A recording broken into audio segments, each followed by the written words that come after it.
1, 2, 3. Moğol ayal, moğol erkek.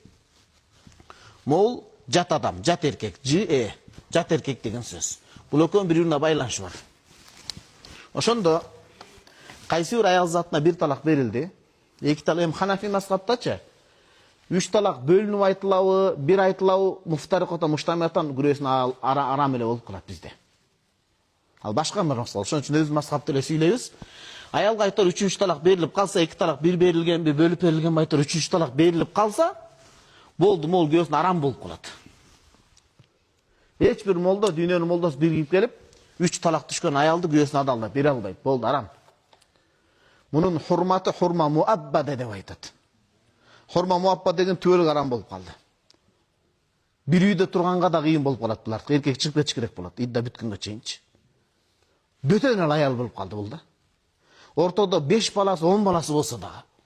Эмне кылыш керек? Куранда айтып атат, хатта бул аял, жат эркек да, танкиха заужан гойра, жана талаш. Никах деген мамилеге ортодо аял менен эркектин ортосундагы никах кылганда. Же нике келишим этсе, Ханафи мазхабын караңыз, бул эгерде Имам Шафи айткандай, рахимахулла, аял бөтөн эркек менен никени кыйып туруп эле нике түнүнө калбай, күйөөсүнө кайтып кетсе, бизде да ал кишинде дагы аял адал болбой калат.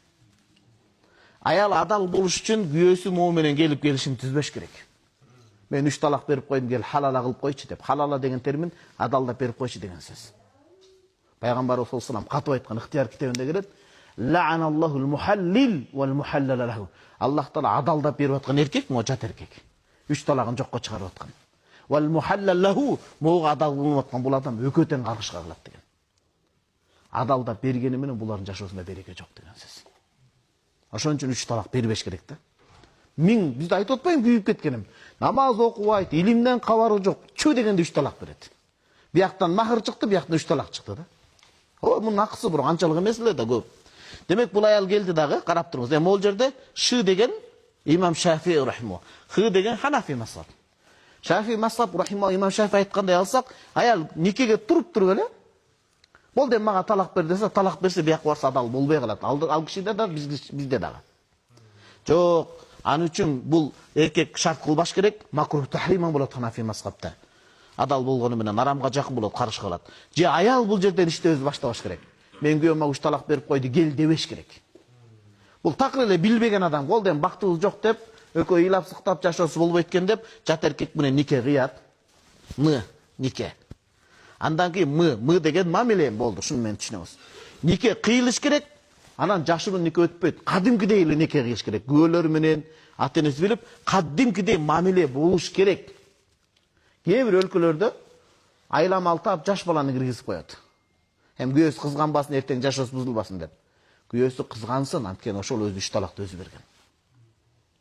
Кээ бир жашоодо ушундай ситуация, жагдайды жолтурдум, ойгонсон аялым бычакты мойнума такап туруп, азыр 3 талак бер мага деп.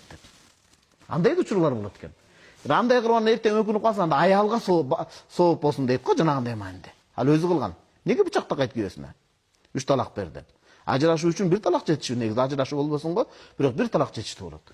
Демек, 3 талак түшүп калганда нике кыйылыш керек, шарт кылынбастан. Анан кадимкидей мамиле болуш керек, жаш бала кирсе өтпөйт. Ал моунун никеси өтпөй калат. Балагатка жеткен южамиу мислуху, кечирип коёсуз, кагаз короп айтып атам, мамилеге жарай турган болсо бир жөн. Жөн эле бирөөнү алып келип ойноп чыкпаш керек да, чупа-чуп жегендей кылыпчы. Туура, бул акыйкат, аны түшүндүрбөсөк болбойт. Качан анан бул аял нике кыйылып, мамиле болуп жашап, анан өлүп калса, кечирип коёсуз. 4 ай өңүн күтөт, же ажырашып кетсе, анда этек киргели 3 ай, этек киргелбей жашча чоң боло турганбыз 3 ай анда. Ана муну менен жашагандайын күйөөсү кайтыш болуп калды, же ажырашып кетти. Ошондо гана бияка ноль менен кайтып келет. Түшүндүңүздөрбү туугандар? Өтө оор процесс. Шариятта эреже бар: "Ман иста'жала шей'a qabla awanihi uqiba bi hurmanihi."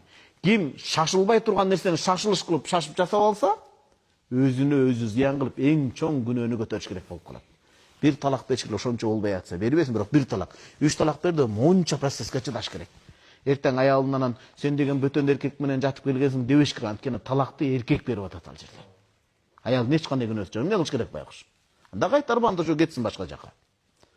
Демек, могул жерде биздин талаш тартыш Ханафи мазхабы аял бөтөн эркек менен болгондо, хатта танких дегенде нике кыйган деп бул жерде келишимди түшүнбөйбүз нике деген сөздөн.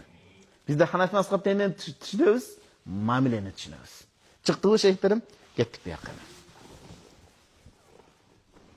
Бөлөк күйөөгө тийиш керек деп атат. Бул дегени ятоаха бөлөк күйөөгө тийип келишим алкагында мамиле болуш керек деп атат. Жашаш керек. Лима фи сахих, Сахих Бухариде келген машхур хадис. Курандагы усулда аамга жарайт дегандай хадис келген. Пайгамбар саллаллаху алейхи убагында бир аял киши күйөөсү менен ажырашып кеткен. 3 талактан ажырашпашка бирөөгө тийген. Тийгенден ана кайра өкүнүп калып, биринчи күйөөсүнө кайтыкысы келген. Пайгамбар саллаллаху алейхи суроо суранганда, күйөөңө кайткың келип атабы биринчи күйөөңө деген дооба дегенде, "Ла, биринчи күйөөңө кайта албайсың" деген. Ушунчалык кагаз короп адеп менен айткан, "Хатта тазуqi усайлатаху ва хатта язуqa усайлатаки." Сен анын балынан даамдап көрмөйүнчө, ал сенин балыңан даамдап көрмөйүнчө деп айткан. Балды даамдап деген мамилени тергеп айтып атат. Чыныңыздарбы туугандар?